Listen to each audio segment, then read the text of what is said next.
Welcome to A-Push.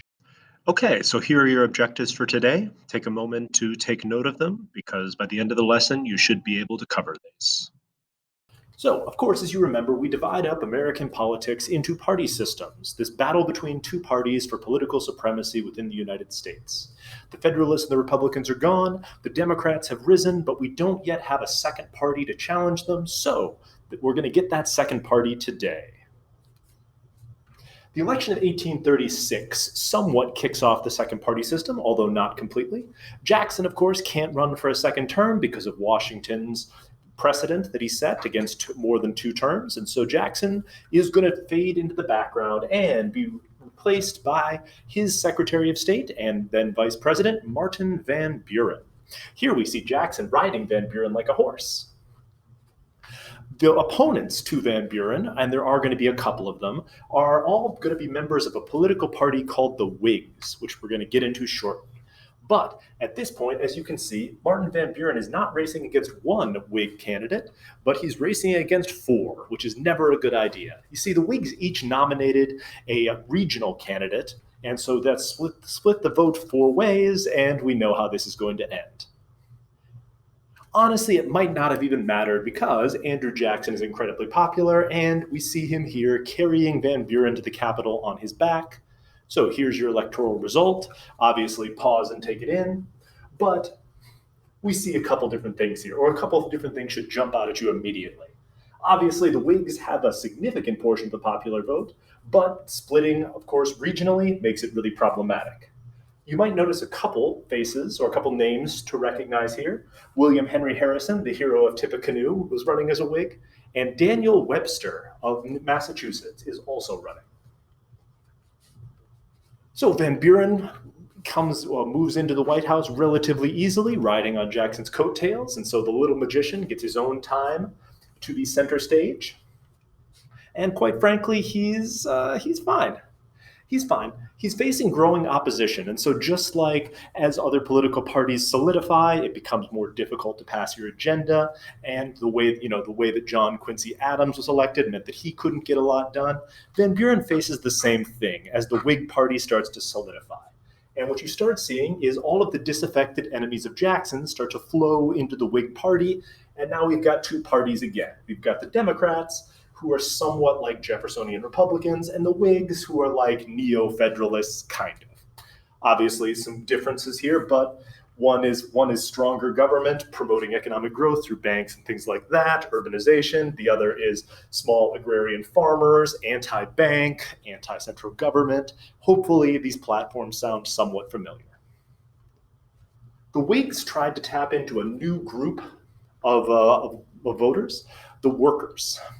Previously, prior to the market revolution, of course, urban laborers had been an insignificant portion of the electorate.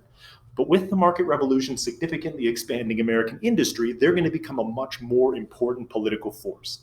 And so the Whigs' goal was to tap into that, hoping that by pushing for high protective tariffs and growing the urban economy, they could get workers on their side to counter the strength of the Jacksonians amongst Western farmers.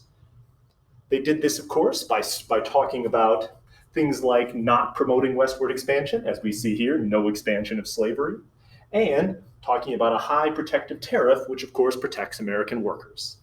This kind of worked, but in general, they didn't totally effectively get the message across, and the appeal of expansionism really did sort of overwhelm their message about not pushing westward. One of the factors that really killed Van Buren, though, was the Panic of 1837. This is the chickens coming home to roost for that whole bank war thing. Hopefully you remember the bank war, the pet banks, the expansion of currency, all of this, the tons of shady loans for Western land. Well, all of that is going to blow up the economy in 1837. You're going to see all of the hallmarks of a financial panic, the bank crisis. You see the run on the bank here in the background. We see, of course, no one going to the customs house to trade. And look, there is a guy drunken, ignoring his wife and young child. All of the terrible things that economic crises create. Here we see a hilarious political cartoon where a worker who used to be middle class, you can tell this, of course, because of his fancy attire and the working tools he's got on the ground, he's offering a hilarious line like, "I have no money and can't get any work." And the children are saying hilarious things like, "I'm so hungry. And look, the bank is coming to foreclose on their middle class house. And whose fault is it? Well, all you have to do is look to the portraits in the background to see it's Jackson and Van Buren's fault that everything is blowing up." Here is an even more obvious attack on Van Buren. Look, Van Buren is a dragon going to destroy the US Treasury. And Jackson's dressed as a woman for some reason. Exciting stuff. The other crisis that destroyed Van Buren's presidency was a renewed battle over slavery. The battle over slavery had been sort of simmering for a while, and we'll get into the role of the Second Great Awakening in reemerging American political reform and social reform. But a couple crises really brought this whole slavery thing to a head. One, of course, is the gag rule, the banning of the discussion of slavery, which really galvanized enemies of slavery to try to push back against this, most famously John Quincy Adams, who at this point is a member of the House of Representatives. But the other crisis is the Amistad Crisis. The Amistad was a Spanish slave ship where the enslaved people rose up, killed the Spaniards, and then sailed the ship into Boston Harbor. And so there was this massive crisis about like, well, what do we do with this? I mean, clearly we're not going to send these slaves back to Spain or to the Caribbean, but for the Southerners, the precedent of helping rebellious slaves was obviously somewhat problematic for them. And so there was a trial. John Quincy Adams supported the crew or defended the crew of the Amistad. And in the end, they won their freedom, which of course is a huge victory for abolitionists, but a massive blow to Southerners who then get even stronger in their pro-slavery positions. Here we see the trial of the Amistad with John Quincy Adams defending the crew and negotiating / arguing for their freedom.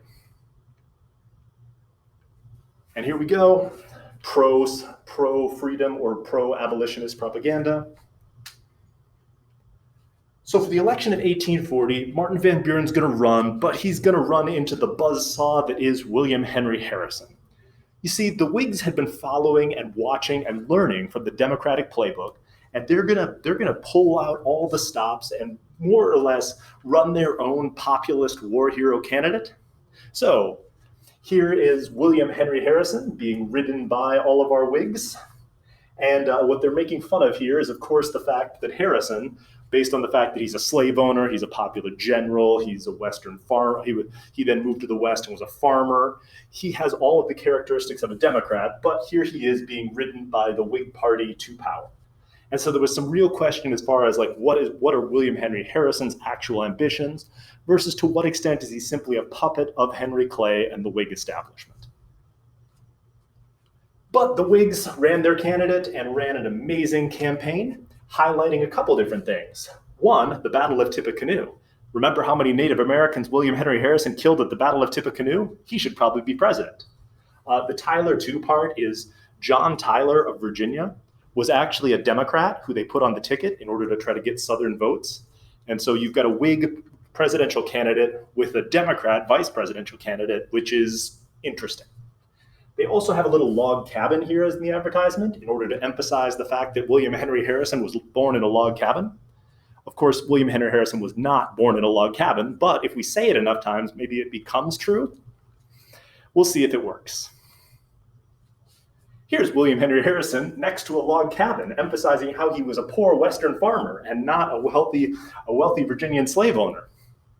Which again, a lie, but a lie, if you tell it enough times, maybe it becomes true.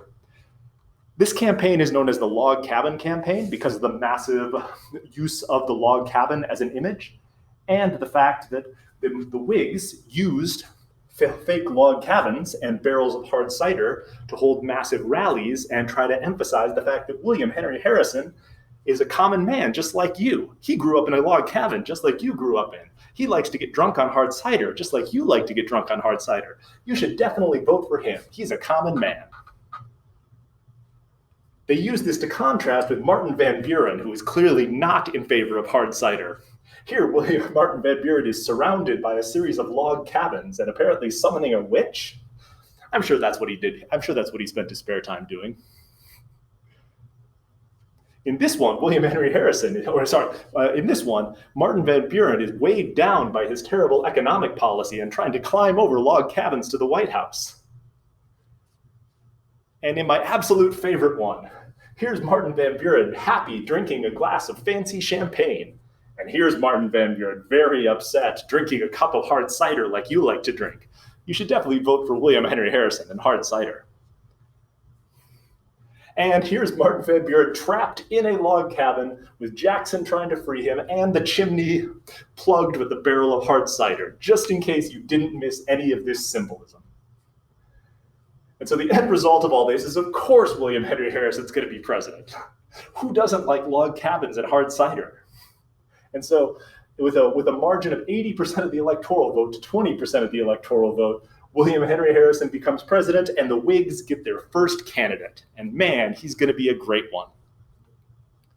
He's so great of a president that he goes to give his inaugural address, and after a 3-hour speech in the cold with no coat, William Henry Harrison gets pneumonia and dies. So now you have John Tyler, who, as you remember, is not a Whig. He's a Democrat. And so you get one of the most pointless 4-year periods in American history in which John Tyler, the president without a party, is hated by the Democrats for helping to get a Whig elected, but hated by the Whigs because he's going to veto everything that the Democrats try to do and lead to he's going to veto everything that the Whigs try to do, my apologies, and it's going to lead to an electoral gridlock for 4 years and is going to severely damage the Whig Party. And man, if you want to know who's really upset about this, it's Henry Clay, who had envisioned 4 years to reenact his American system.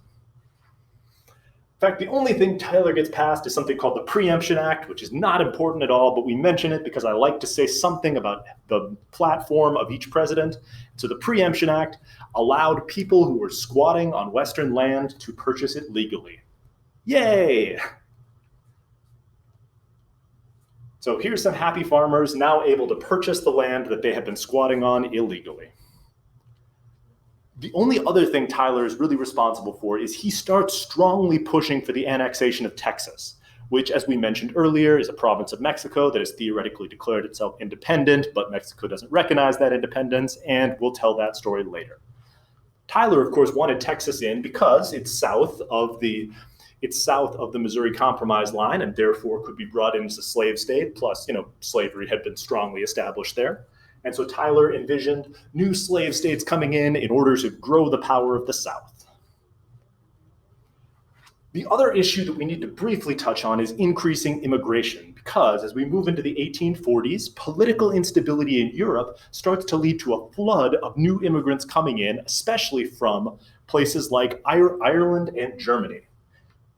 You can see on this graph, although it doesn't peak until the height of the potato famine in 48, you do start to see massive or increasing numbers of Irish people coming in, which leads to the thing that new immigrants always lead to, fear. Most of these immigrants, because they're coming over penniless, as opposed to previous groups of immigrants who at least had some resources, have to settle in urban areas of the North. And so you start seeing concentrated communities of Irish and German people in urban neighborhoods of the North, which leads to a lot of nativism and hostility towards new immigrants.